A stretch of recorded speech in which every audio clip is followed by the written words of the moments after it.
రామాయణంలో 6వ కాండ అయిన యుద్ధకాండలో ఉన్నాం.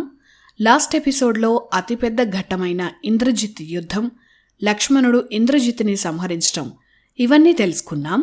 ఆ తర్వాత యుద్ధంలో ఏం జరిగిందో ఈ ఎపిసోడ్లో తెలుసుకుందాం. లక్ష్మణుడు ఇంద్రజిత్ల యుద్ధం 3 రోజులు జరిగినట్లు రామాయణంలో ఉంటుంది. ఇంద్రజిత్ని సంహరించిన లక్ష్మణుణ్ణి రాముడు మనసారా అభినందించాడు. ఇంద్రజిత్తు రావణుడి ప్రాణం. అతని మరణం రావణుడిని తీవ్రంగా కుంగదీసిందే. పైగా లక్ష్మణుడి చేతుల్లో మరణించాడని తెలిసి మరింత కుంగిపోయాడు.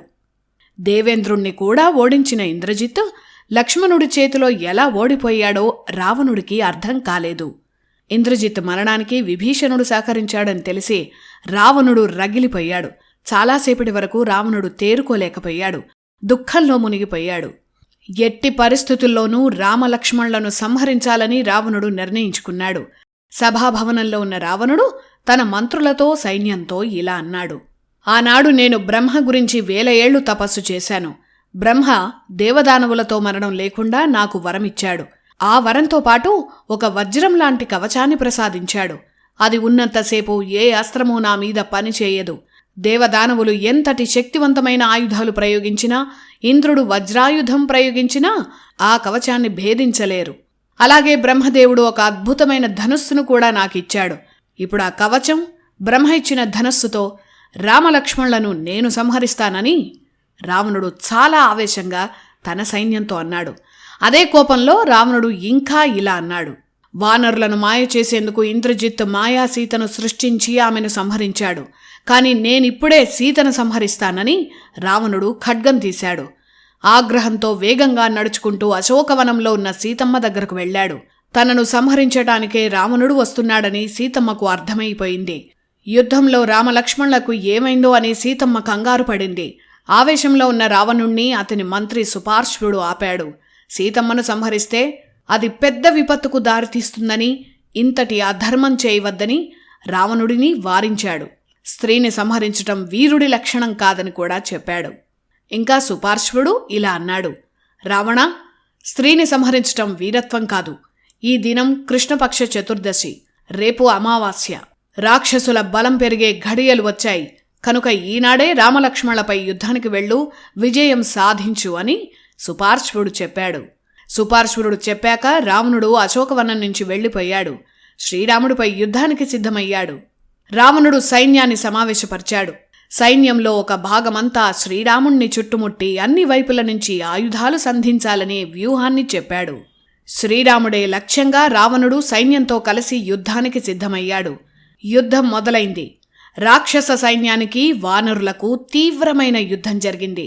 అదే సమయంలో శ్రీరాముడు కూడా తన ధనస్సుతో రాక్షసులపై బాణాల వర్షం కురిపించాడు. రాక్షసులపై రాముడు గాంధర్వస్త్రాన్ని ప్రయోగించాడు. ఆ అస్త్రం రాక్షసులను మాయలో పడేసింది. వారిలో వారే కొట్టుకొని మరణించారు. శ్రీరాముడి ధాటికి రాక్షసులు నిలవలేకపోయారు. ఒక జాము అంటే 3 గంటల వ్యవధిలోనే దివ్యాస్త్రాలతో లక్షల మంది రాక్షస సైన్యాన్ని శ్రీరాముడు సంహరించాడు.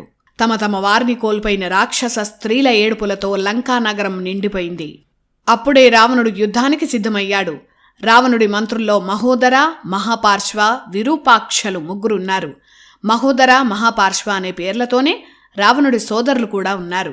వారిని వానర వీరులు సంహరించారని లాస్ట్ ఎపిసోడ్లో చెప్పుకున్నాం కదా. అయితే ఈ మహోదరుడు, మహాపార్శ్వుడు వేరు. వీరితో పాటు విరూపాక్ష అనే సైన్యాధ్యక్షుడు కూడా ఉన్నాడు.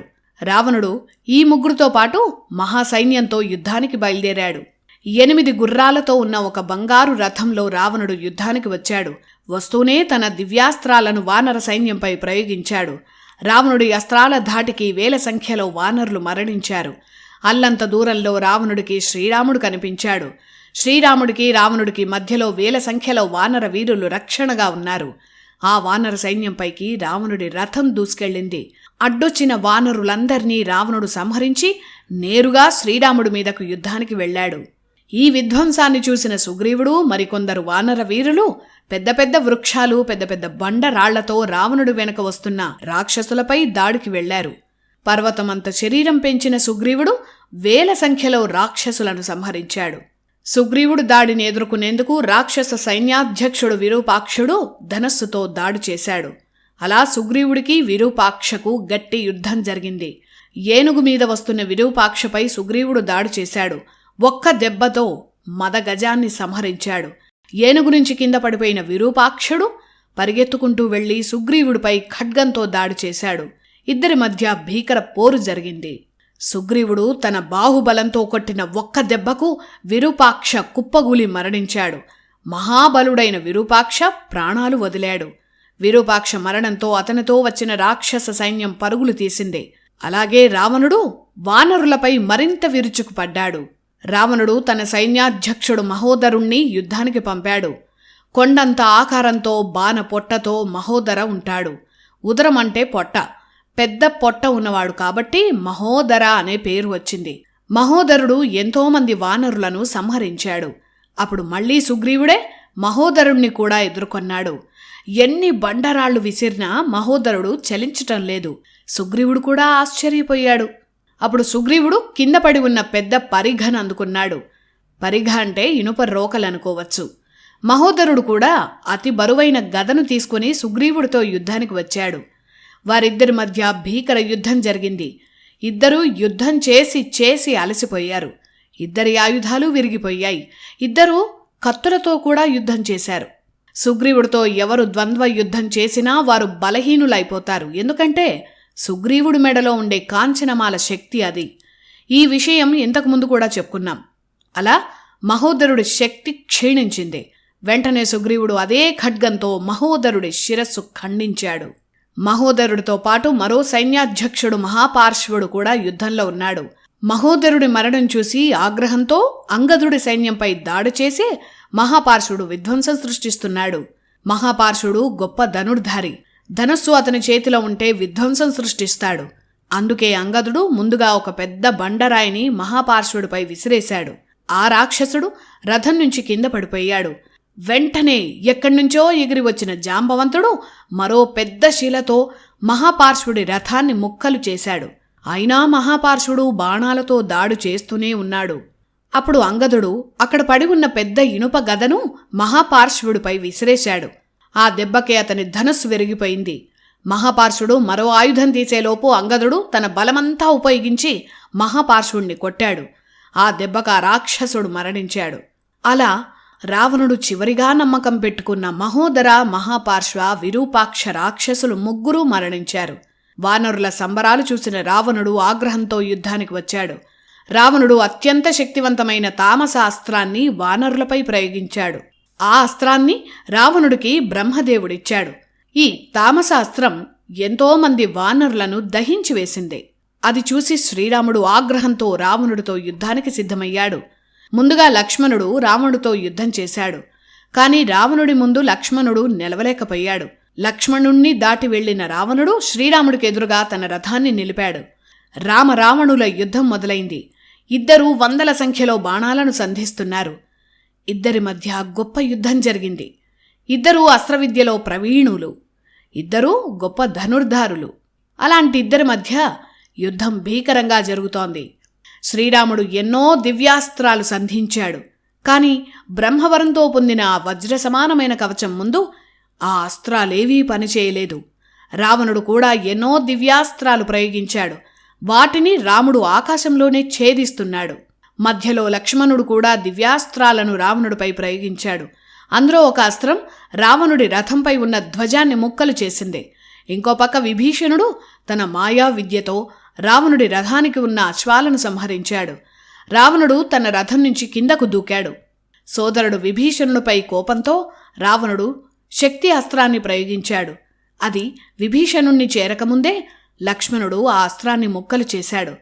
ఆ తర్వాత రావణుడు అత్యంత శక్తివంతమైన పిడుగులు కురిపించే శక్తి అస్త్రాన్ని విభీషణుడిపై సంధించాలని ఎక్కుపెట్టాడు.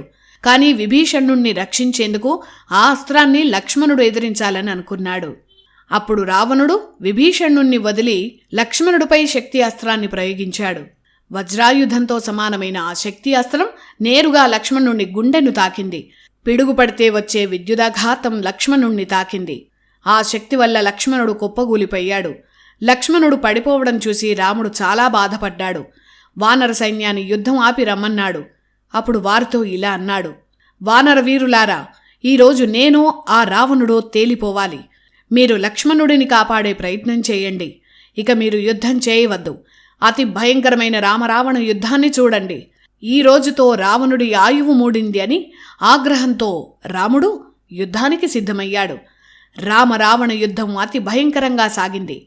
వారి అస్త్రాలకు ఆకాశంలో పెద్ద పెద్ద శబ్దాలు, నిప్పుల వర్షాలు కురిశాయి.